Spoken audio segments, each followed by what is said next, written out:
Assalamualaikum warahmatullahi wabarakatuh.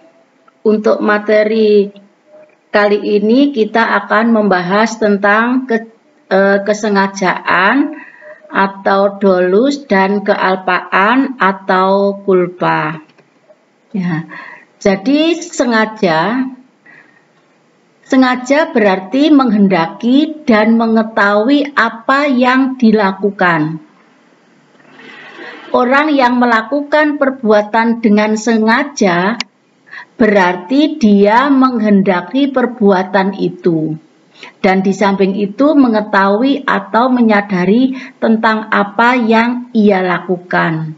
Ya, misalkan seorang ibu ini sengaja untuk tidak memberi susu kepada anaknya yang masih bayi. Berarti dengan dia tidak memberi susu kepada bayinya, berarti dia menghendaki atau sadar akan perbuatannya bahwa bayi tersebut akan mati. Dalam ilmu hukum pidana dibedakan 3 macam sengaja. Yang pertama, sengaja sebagai maksud, yaitu apabila pembuat menghendaki akibat dari perbuatannya. Dengan kata lain bahwa jika pembuat sebelumnya sudah mengetahui bahwa akibat perbuatannya akan terjadi, maka sudah tentu ia mengetahui perbuatannya. Suatu contoh, A ini menghendaki kematian B. Dan oleh sebab itu A mengarahkan pistolnya kepada B.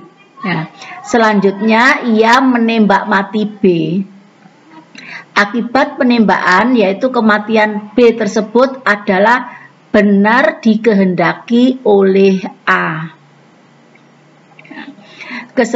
Kesengajaan dengan maksud merupakan bentuk sengaja yang paling sederhana.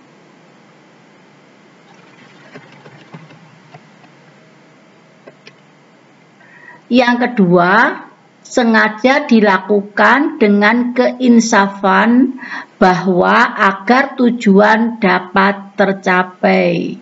Ya, jadi sebelum melakukan tindak pidana harus dilakukan suatu perbuatan pidana lain yang berupa pelanggaran juga.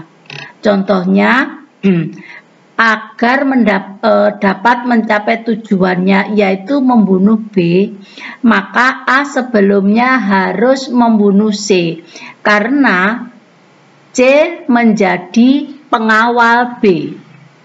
Ya.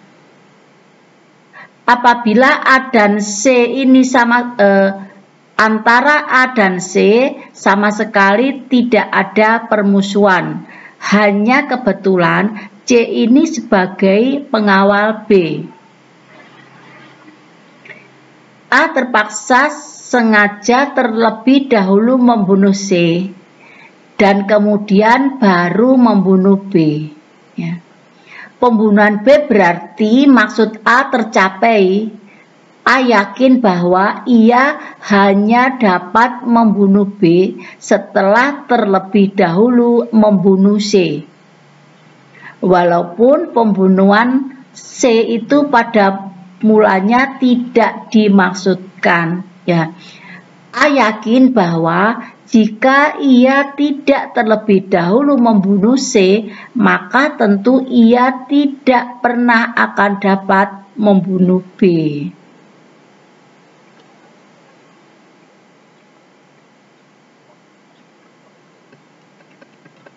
Ya.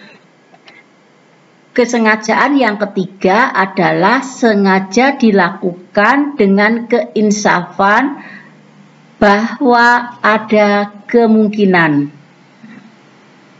Jadi kemungkinan besar dapat ditimbulkan suatu pelanggaran lain di samping pelanggaran yang pertama. Contoh kesengajaan yang ketiga ini ya, A hendak membalas dendam terhadap B. Ya. A mengirimkan sebuah kuetar ke alamat B. Oleh A dalam kuetar tersebut telah dimasukkan racun. Ya. A sadar akan kemungkinan besar bahwa istri atau keluarga B yang lain turut serta makan kuetar tersebut. Walaupun A tahu, tetapi A tidak menghiraukan, sehingga istri atau keluarga B yang lain itu ikut mati. Oleh hakim ditentukan bahwa perbuatan A terhadap istri dan keluarga B juga dilakukan dengan sengaja, yaitu sengaja dengan kemungkinan.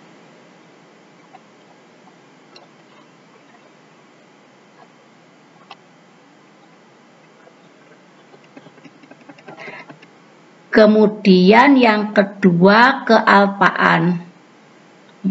Kealpaan ini sangat berlawanan dengan kesengajaan. Kealpaan merupakan bentuk kesalahan yang lebih ringan daripada kesengajaan. Ilmu pengetahuan hukum dan jurisprudensi mengartikan kealpaan sebagai kekurangan penduga-duga atau kekurangan penghati-hati. Ya, karena kurang hati-hati sehingga pelanggaran pidana itu terjadi. Tetapi di sini dia tidak punya niat jahat seperti kesengajaan. Kemudian menurut Van Hammel, kealpaan mengandung dua syarat. Yang pertama, tidak mengadakan penduga-duga sebagaimana diharuskan oleh hukum. Yang kedua, tidak mengadakan penghati-hati sebagaimana diharuskan oleh hukum. Menurut saya bahwa kealpaan ini bentuk pelanggaran yang tidak disengaja oleh pembuat atau pelaku, akan tetapi hanya kurang hati-hati. Ya, karena kekurang hati-hatiannya ini tetap merugikan pihak lain.